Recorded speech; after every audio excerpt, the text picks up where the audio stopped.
l'éducation ouvre des portes que l'argent ne peut pas ouvrir. Quand l'éducation est ratée, la vie se complique.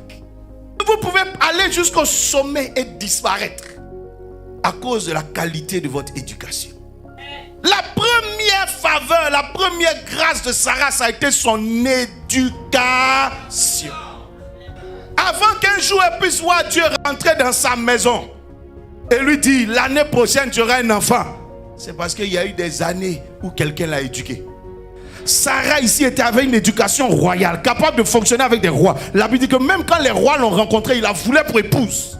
Son éducation était royale. Si Abraham peut la présenter à 89 ans et il est fier de dire elle est là, c'est parce que c'est une bonne femme pour lui.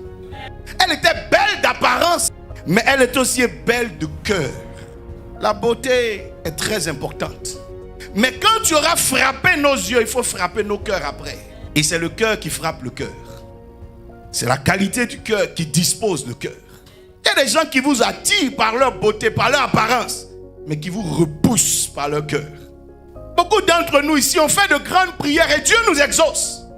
Ce qui t'empêche de voir la manifestation de l'exaucement, ce n'est pas le ciel, ce n'est pas le diable, c'est la qualité de ton éducation. Il y a des fois où on souffre, où on pleure, où on a l'impression que, mais on ne permet pas à Dieu de retravailler dans nos cœurs. La Bible dit, veille sur ton cœur plus que tout. C'est là-bas qu'on veut semer. J'entends souvent des personnes dire, je m'en fous, je m'en fous. Frère, je m'en fous, n'envoie personne loin. Ça te ferme la vie. Tu es nerveux. Il y a plus nerveux que toi dans la Bible. Il s'appelle David. C'est un meurtrier terrible. Il est plus colérique que toi. Mais un carrefour, il a dit au Seigneur, donne-moi un cœur nouveau. Tu es rusé. Il y a plus rusé que toi dans la Bible. Il s'appelle Jacob. Mais il a vu ce que la ruse donne. Il a fini par dire à l'ange, si tu veux, broie ma hanche. Mais change-moi. Parce que ça ne me donne rien. Ma ruse là m'enferme au fur et à mesure. Chaque jour, je me rends compte que je suis maintenant enfermé. Tu es orgueilleux. Il n'y a plus orgueilleux que toi dans la Bible. Il s'appelle Saül. Et il avait des raisons d'être orgueilleux. Il était roi. Le premier roi d'Israël. Mais il a fini comme un vaurien. Couché sur les champs de bataille. Sa famille a quitté le palais. L'orgueil a précédé sa chute. Il y a des gens ici, toute leur vie est devenue amère parce que leur langue est amère. C'est ce qui sort de ta bouche. Laisse-moi te dire que insulter, on ne vend pas. Tout le monde sait insulter. Parler mal, on n'achète pas. Tout le monde sait parler mal. Quand tu vois des gens qui ne parlent pas mal, ils se sont éduqués.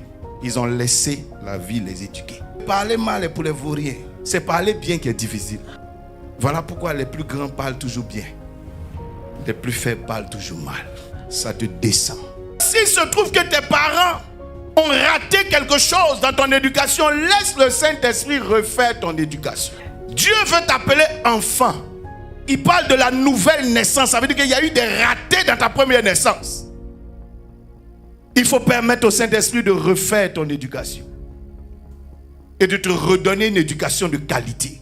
Et même quand tes parents auront réussi ton éducation au niveau charnel, laisse le Saint-Esprit t'éduquer pour les choses spirituelles. Paul parle, il dit laisse Dieu refaire ton intelligence, renouveler ton intelligence. Mets ta main sur ton cœur, dis Seigneur, change mon cœur.